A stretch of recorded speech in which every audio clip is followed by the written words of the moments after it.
Hello বন্ধুরা, সবাই কেমন আছো? আশা করি সবাই খুব ভালোই আছো। সবার জন্য নিয়ে চলে এসেছি খুবই ইন্টারেস্টিং একটা ভিডিও।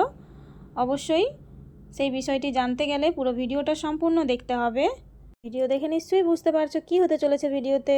অবশ্যই বোম ফটকা সমস্ত কিছু রেডি করে কার্তিক ঠাকুর নিয়ে রেডি হয়ে গেছে। কাকাইগুলো লুকিয়ে লুকিয়ে ঠাকুর দেওয়া হবে, কিন্তু তারই মধ্যে আছে একটা অদ্ভুত ঘটনা।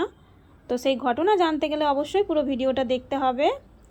ঠাকুর বোম ফটকা সমস্ত কিছু রেডি করে একটা ছড়া লেখার প্রস্তুতি চলছে। দুটো ঠাকুর যেহেতু আছে সেই জন্য দুটো ছড়া লিখতে হবে। সুন্দর করে পাতা ভর্তি করে কাকাইগুলো ছড়া লিখেছে এবং সমস্ত কিছু রেডি করে নিয়ে ছড়া লিখে ঠাকুর নিয়ে কাকাইরা সব বেরিয়ে পড়লো ঠাকুর দেওয়ার উদ্দেশ্যে।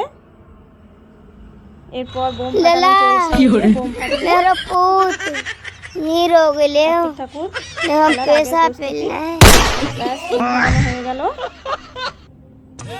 এরপর চলো চলো কার্তিক ঠাকুর এই যে দিয়ে দিয়েছে। কার্তিক ঠাকুর তো দিয়ে দিয়েছে। এরপর অনেকক্ষণ ধরে বোম ফাটানো চলছে।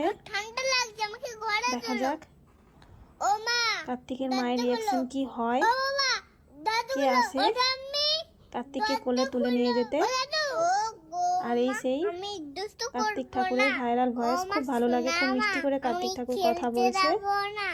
কিন্তু কি অদ্ভুত কাণ্ড, রাত্রি 12টা সাড়ে 12টা হয়ে গেল, কার্তিক ঠাকুরকে নিতে এখনো পর্যন্ত কেউ আসলো না। অনেক বোম ফাটানোর পর কাকাইরা সব বাড়ি পালিয়ে গেছিলো। তারপর কখন এসে মা কার্তিককে তুলে নিয়ে গেছিলো সেই ভিডিও তো আর নেওয়া হয়নি।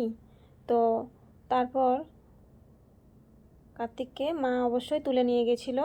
তো এই ছিল সেই অদ্ভুত কাণ্ড। কেমন লাগলো ভিডিওটা অবশ্যই জানাবে সবাই।